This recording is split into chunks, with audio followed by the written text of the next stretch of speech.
Today, I'm driving Rover's answer to the booted Escort, the Orion. Yes, I'm in a Rover 400 R8.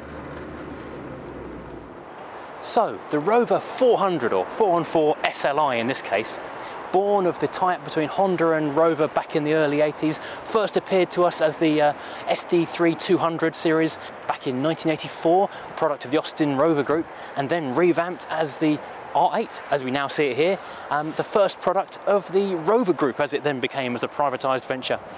That was in 1989 as the 200, and then a year later, 1990, we saw the 400 when it gained, whoops, a boot. This bit here, a trunk if you're watching in America. Now, although both the 200 and the 400 share exactly the same wheelbase of 2,550mm, the 200 is a little bit shorter. Overall, it's only 4,220mm, which is 4.2 meters, whereas the 400 series with the boot on it is an extra 30 or so centimeters long at 4,370mm, so about 4.4 meters. So just a little bit more junk in the trunk going on over there. In front of this point though, everything is exactly the same car. People had kind of imagined somehow that the 400 was a bit grander, a bit more posher, grown up, a bit like the Orion and the Escort really, but it's all a big marketing trick because even the rear doors in this quarter glass are the same as in the 5-door hatchback. It's just this rear pressing here that changes everything and turns it into rather a nice looking refined saloon car.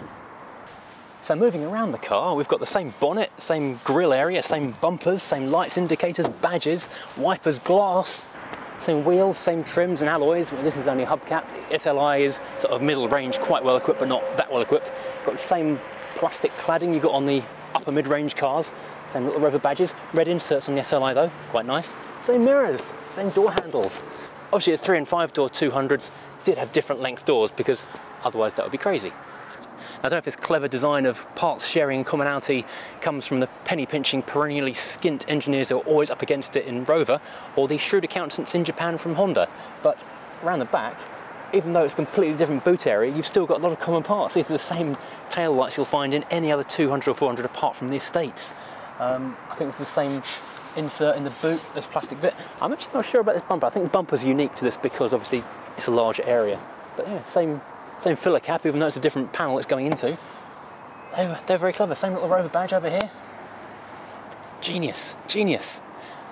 But perhaps that should be expected though, because although the Rover and the Honda R8 and Concerto were designed and conceived together, designed in Canley, engineered in Japan, assembled in Longbridge as well for the European and UK markets, they actually shared 80% parts, commonality I think the word is, between the two cars. So the fact they're putting components from the 4-door and the 5-door on the same cars really shouldn't be a surprise, should it?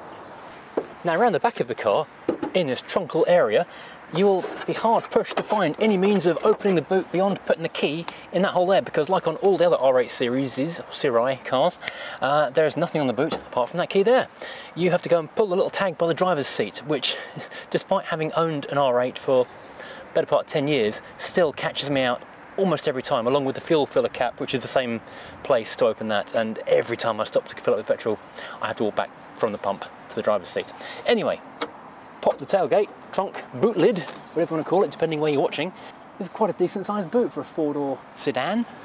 It goes back a long way, but there is quite a lot of wheel encroachment because the wheel tubs, what do you call them, the wheel arches, do come a fair way into the boot.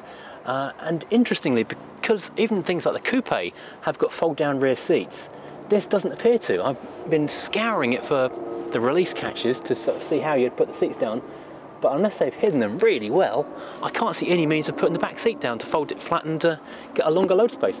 But there is an aperture to view the back seat, so it looks like it maybe is an option that wasn't ticked on this particular car perhaps. I thought it was standard. I'm sure someone will tell me otherwise if I'm wrong. Now beyond that, in terms of equipment in the boot, we've got a little light under here showing your way. We've got the same bit of hardboard under the carpet as every other Rover R8, but this is where this gets interesting on this particular car. It's only got about 26,000 miles on it from new, and most of that was done by the first owner, who only sold it on very recently to the second owner, who didn't keep it any length of time at all. So this is the original Dunlop spare tyre on it, and there's the original jack pack still in the cellophane. It's never had a puncture, it's never had to use the jack or anything. Because it's only got steel wheels, I haven't had to open it for the locking wheel nut. This is just astonishing. I love this kind of living history. Now here, under this rather elegant bonnet, is the first use of Rover's really, very, very good K-Series engine. It's much maligned. Obviously the head gasket thing is a real issue, but only after they cut it later on in the life. These early ones are really good. It's a 1396cc 1.4 4-cylinder, normally aspirated, fuel-injected twin-cam engine. It makes 114 horsepower. If you've got a middle-sized car like this, it's fairly reasonable performance, giving 0 to 60 in 11 seconds and a top speed of 106. Here on the 1.4, it's got the R65 gearbox attached to it. On the 1.6 Honda engine and the 2-litre T-Series, it got the PG1. So I think this is probably the better bet, to be honest. So we've talked about Rover R8s on this channel a couple of times before, and generally what I will refer back to is the fact that they are remarkably well-made cars for the sector they sit in, the Escort Astra, but trying to be a bit plusher, a bit posher, and a bit more cut above, really. They nailed it. They absolutely nailed it. The fit and finish of a good one. If you get one that's not a ropey example like my coupe, you will find it's a really well screwed together car. Everything from this, okay, this is only a rubber wheel on this one, but a leather option was available. It feels firm and solid in your hands. There's no squeaks and rattles on the dashboard. The door shuts with a nice thump. Everything just feels really solid and well made. The switches have got a nice positive click. It's good quality materials they've used. So yeah, above all, it is a Rover and it feels good for it. As you open the door, you notice this beautiful Rover sill finisher, whatever you want to call it, tread plate, which gives the whole thing an air of quality. The exposed screw heads might make you think it looks cheap, but it's actually, if you're a Roverati into your Rovers, this throws you back to the stainless metal tread plates of P5s and P6s, which had exposed screw heads in the same kind of pattern. It's a nice throwback, even though not everyone will get it.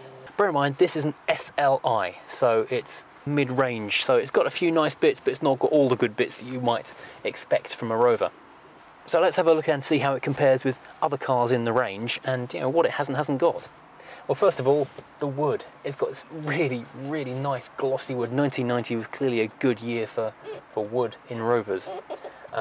This is very fine condition still. Bear in mind, 27,000 mile car, probably been garage, so not a lot of UV damage. Some of the later ones and some of the other models didn't get door wood. They only got dash wood. So this is nice. This chrome metal door handle, this is real metal, not plastic metal, is beautiful quality. It's a really solid bit of equipment here that doesn't break. Nice solid door handle, big carpet on exterior lined door bin. It's not wide, but it's full length of the door, so you can get a lot of bits and bobs in there.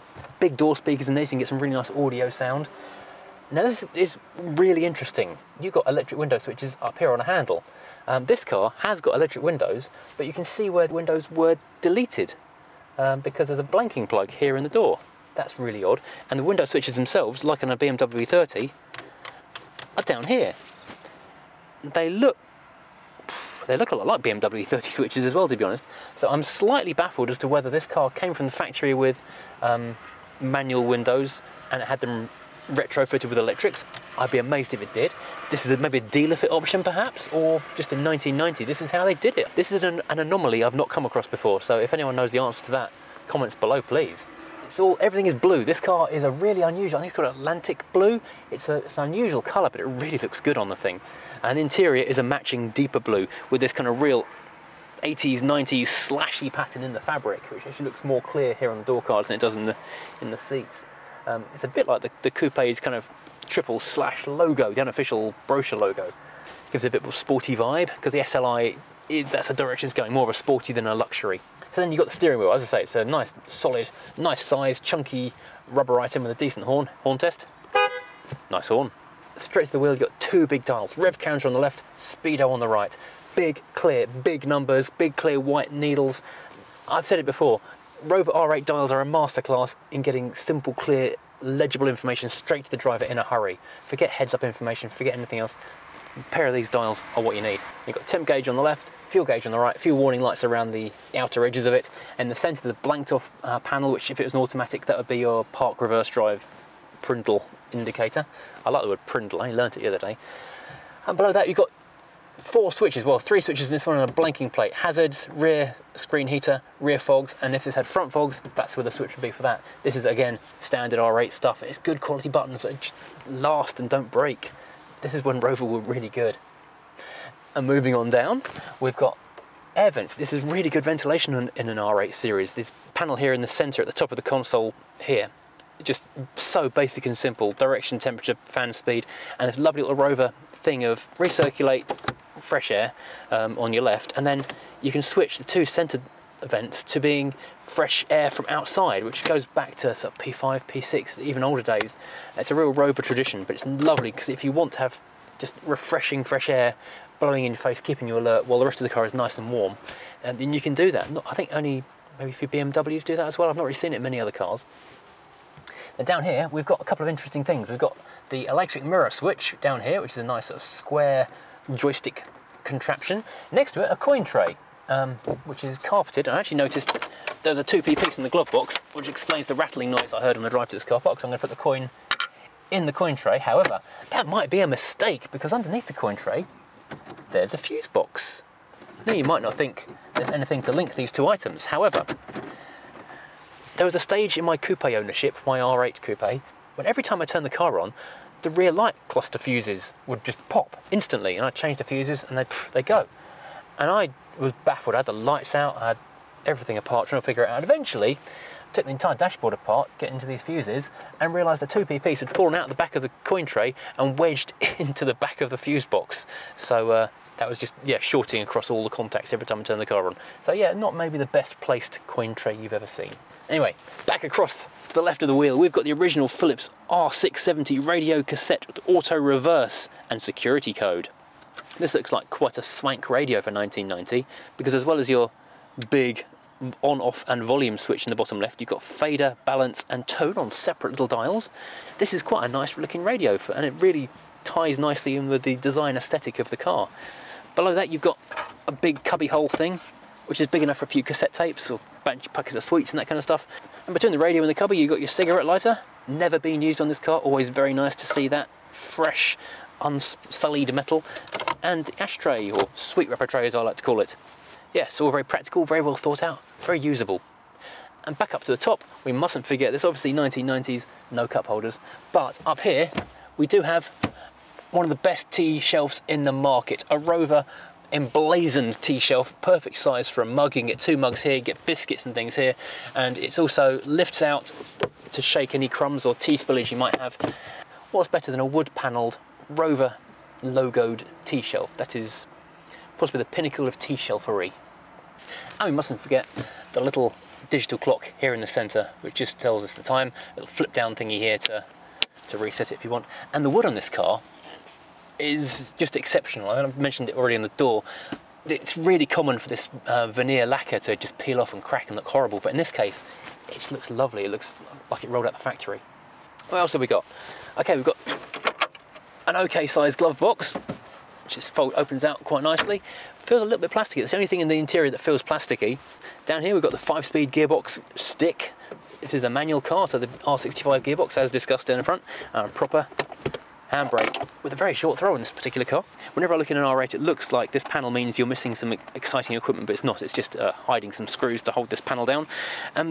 Higher spec cars got a little armrest with a lift up top with just a cubby hole or cassette holders in there. There was even a cup holder option, which I've only seen once and I didn't buy it. Oh, if anyone's got a Rover R8 cup holder insert for that arm cubby hole, drop me a message because I really want one. This one doesn't have that SLi spec and all that. It has got a little ashtray there instead for rear occupants. The seats themselves are really quite firmly sponged, so they're quite supportive. You don't sink into them too far. There's nice bolster action going on, so it's quite buckety because it's the sporty-ish version. So you get well supported, and the pedals are nicely laid out as well. And there's even a nice big footrest for your clutch foot where you're not changing gear. Let's have a look in the back. Right, now, so first of all, I'll mention the front seat is in my driving position. I'm 5'10", 5'11"-ish, and I've got reasonably okay legroom here, surprisingly, considering this isn't a lengthened chassis from the hatchback to the longer saloon. This is actually pretty decent. This is also my feet aren't trapped underneath the base of the seat. I've got lots of room to lift my toes up and move my feet around. So this is nice. The rear seat back is a little bit upright, but other than that, it's got the same nice sort of thick, firm padding. I like it a lot. You've got grab handles here, coat hook here. People may well have picked this car up as a company car, so you want somewhere for your jacket on the way to a meeting. Notably, in the back of this car, you have got the wind-up windows still are present. You have got the wood as well, though, and the nice fabric and nice solid grab handles. No mat pockets, though, I'm surprised at. Very nice velour backing on these seats. It's kind of a velourish on the outer parts, like if it was a part leather seat. This part leather bit is like a nice velour, and there's like a hard wearing material in the centre. It does have central locking, which is a nice touch. Works off the key, works off the driver's door clicker, so we are locked all around and we are secure. 3 seat belts across the back, 2 3-points, 1 lap belt. As I mentioned, the back seat doesn't appear to fold down on this particular car, but you do get a fold down armrest though. Nice big parcel shelf here in the back, slightly hollow feeling because of the structure of that. It actually goes down quite a long way. If you could engineer some kind of flap into the back of one of these parcel shelves, you'd have a huge storage area in there. And these big speakers are the same 8-inch circular ones you have in, I think, most other R8s, to be honest. When they are in good condition, they are really nice sounding speakers, but they do tend to crumble after a few years. And bear in mind, these cars, what, this is 1990, this is a 30-year-old car now, so I haven't turned the radio on yet, so I don't know what these sound like. It might be amazing, I don't know.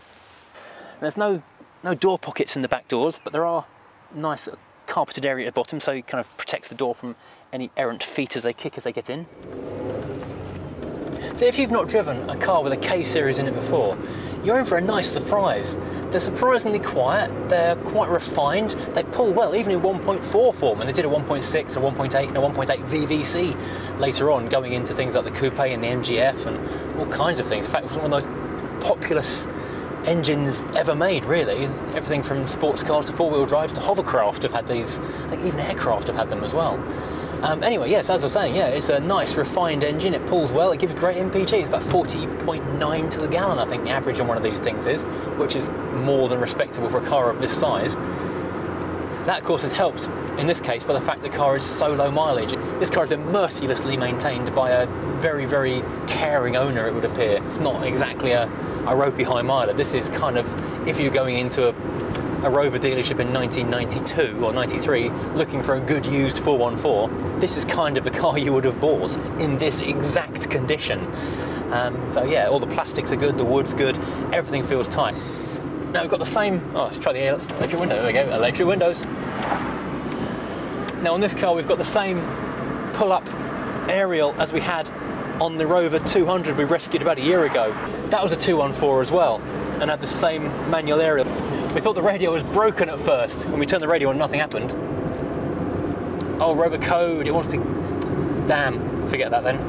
These Rovers of this generation have a 4-figure code which you have to type in if the power's been off in the car, or the battery's disconnected, as like a security thing. So if someone nicks the radio, they can't use it without the code. That's written in the handbook, which will be back at the dealer. So I can't try that at the moment. Speaking of the dealer, this car is currently for sale at Stone Cold Classics at Rootham in Kent. It's a lovely car. They've done loads to it, and the previous owner has done a ton to it. So if you're in the market for possibly the best R8 left in existence, and certainly in terms of 414s and 400s in general, this may well be the car you're after. Now, looking under the bonnet earlier, you might have noticed there weren't many bottles of things to fill. Coolant, brake reservoir, and windscreen washers is basically it. Because this being at a strange point in the range, because ABS and power steering, of course, were options, this gets neither of them. So it's basic mechanical steering you've got on this, and try not to crash brakes. Now, Rover gearboxes, the PG1 especially, can be a little bit ropey. The linkage goes bad and it's all a bit nasty. This one, though, I'm changing gear for the sake of it, I should be in fifth still, is actually quite nice. It's a very short throw, even though it's quite a long lever to get your hand into just the right place. It's a fairly short throw between the planes, and it's a nice positive action. It's not too rubbery. It's a little bit of sort of plasticky rubberiness feeling. It's not like Rovers of old where you feel like you're doing something with a finely honed machine. It's very much more, there are bits of plastic in there. But 90s cars often tend to feel that way. They were progressing in so many ways, but going backwards in others. Now with no power steering interference, this is a really nice weighted wheel with nothing stepping between you and the road feel, and it does feel very direct. You've got a real kind of connection with the car. The 0 to 60 on this car is around 11 seconds, which isn't earth-shattering, but for a car of this size and with this size of engine, it's actually quite respectable, really. And it feels, it doesn't feel rapid, but it feels quick enough that you're not going to get bored driving it by any means. And the suspension ride on the thing, it's sort of sporting-ish. It's that funny sort of mixture between a very comfortable car, which gives you like a kind of a luxurious ride. It corners with a bit of lean, but not too much lean, if that makes sense. But overall, it's a nice, composed ride. Although it perhaps could do with a 6th gear, because sometimes 5th gear isn't quite enough. And perhaps when you're going a little bit faster than we are on the A roads where we are at the moment, an extra ratio might be quite nice. So we're cruising at 60 miles an hour on an A road now. It feels comfortable, it feels composed, it feels very much in control, a little bit of wind buffeting. It's quite a windy day today. As I mentioned earlier, perhaps an extra gear ratio wouldn't hurt, because I do feel like the engine is just revving a little high. It's only about 3,500 RPM, but it just sounds like it's just singing a bit loud at the moment. So the 400 was very much built like the Orion to give a different car and a different market of buyers to the 5-door and 3-door hatches that it was based on. The difference really with the Rovers is that they already felt like a quality product and were quite grown up and mature, even without adding the boot. But there was always a market who were always going to favour that kind of car over any other, and it did reasonably well. Much like BMW have done now with the 3 and 4 series, they've split the number of doors and the body styles around the name. So with the 200, you've got the 3-door, the 5-door hatch, you've got the coupe and the convertible, and the 400 was the 4-door saloon and the estate car. I'd like an estate 400. Oh, curiously, the estate only went up to a 416. There was a 420, which was the rapid one, the sporty halo car of the 400 range. The estate car, which you would think actually deserved or needed the 2-litre power, only got the 1.6 throughout its entire life. So I don't know what the thinking there was. As I first mentioned when I climbed into this car to have a look around the cabin, you do get an overwhelming feeling of quality from these cars. We're just cruising on an A road, but we've not got much road noise, we've not got much wind noise intrusion. The car's riding really comfortably and smoothly. The car feels like a nice luxury car. It feels like a quality car. And put it in context of 90s cars in particular, it really does feel well made, well engineered, compared to say an Astra or an Escort, which were fun cars, but they just were not a patch on this build quality and this kind of interior quality. So when the Mark II Rover 200, the R8 as it became known after the SD3, it looked so new and so exciting and so fresh compared to the competition. The Escort had been around as a Mark III for, well, 6-7 years by then. The Mark IV facelift had been a couple of years, but it's still essentially the same car, but looking a bit newer and nicer. The Astra had been around a while. There's nothing exciting from Renault and Peugeot at the time, really, that was looking new or fresh. So this was, okay, there was a period when Rover 200s, or R8s in particular, were really looking a bit old-fashioned, a bit tired, and they were absolute banger money for what were becoming bangers. But now, suddenly there's been an awakening, and people are realising these are really well-engineered cars, that actually the design has come into its own. They are elegant and pretty, the understated beauty on the road, something we don't see enough of anymore. And now they're becoming collectible. During that dark bottom of the pit period, it was easy to forget that at one point, 30 years ago, these were aspirational. You might go and look at the Escort, the Astra, Renault 19, I guess it would have been, but the back of your mind was, well, can I afford a Rover? And even because of the slightly peculiar size and pricing structure of Rover cars, if you're looking at maybe a Sierra or a Cavalier, you might actually sort of look down a size category into the 400, because the pricing put it kind of well into the next size of car up. Well, thank you for watching today. I hope you've enjoyed yet another Rover on the channel. I know I've enjoyed driving this one. It's a real pleasure and a treat, if you like, to drive a car with such low mileage and in such great condition, that it really is how we should remember them. I do hope that someone who's a Rover enthusiast or just a classic or a retro enthusiast buys this car and gives it the care it deserves, because this is a wonderful sort of one-off thing that deserves to be kept nice. Thank you for watching. I hope you've enjoyed. Please hit like and do hit subscribe if you haven't already, because that matters to the channel. It makes a big difference to how YouTube views my output and whether I can keep on making it in the future. So like, subscribe, say you liked it. Makes a big difference, and I really do appreciate it if you do. I'll see you again next time in something very different. Today, I'm driving Rover's answer to the booted Escort, the Orion. Yes, I'm in a Rover 400 R8.